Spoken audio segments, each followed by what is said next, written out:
ovde se sad nalazimo, zove se Galerija 73. I sad šta ja radim u toj galeriji? Pa ovo je moja 21. izložba. Eto, došlo je vreme da izlažem i ovde. Odnosno, konačno je žiri odlučio da su moje skulpture dovoljno dobre da bi mogu da izlažem u ovakvoj galeriji. A ovom prilikom ja sam doneo 22 skulpture.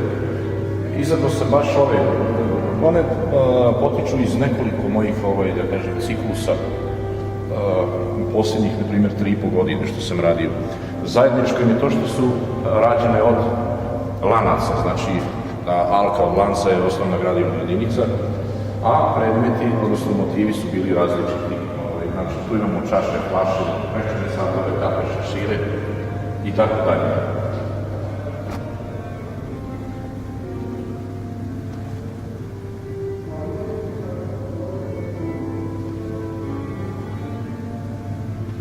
Ja mislim, to je već poznato, ja ne radim predmete koji su upotrebljivi, imaju upotrebljivu redu, znači ja malo pokušam da napravim neki opis, neke forme predmeta koji nas okružuju.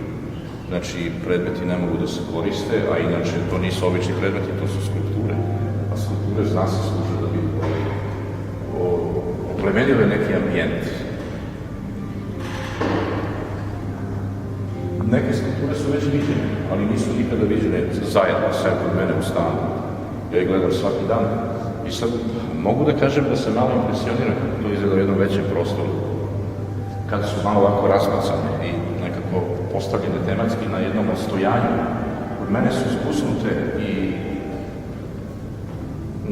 nije to kao kad je galerija, znate, stan i galerija su dva različita, kažem, prostora.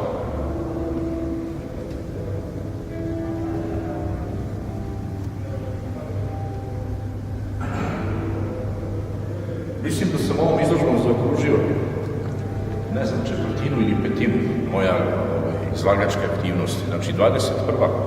pa između 80 i 100 izložbi, vjerovatno, narednih 15-20 godina. Zavisi koliko budem imao viška novca koji mogu da uložim u proizvodnju i pravljenje skulptura. Mašti nikad kraja, znate, problem je jedino finansijske prirode.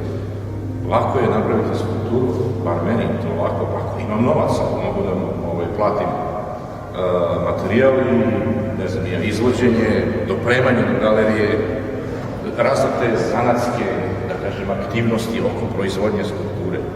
To sve mnogo košta.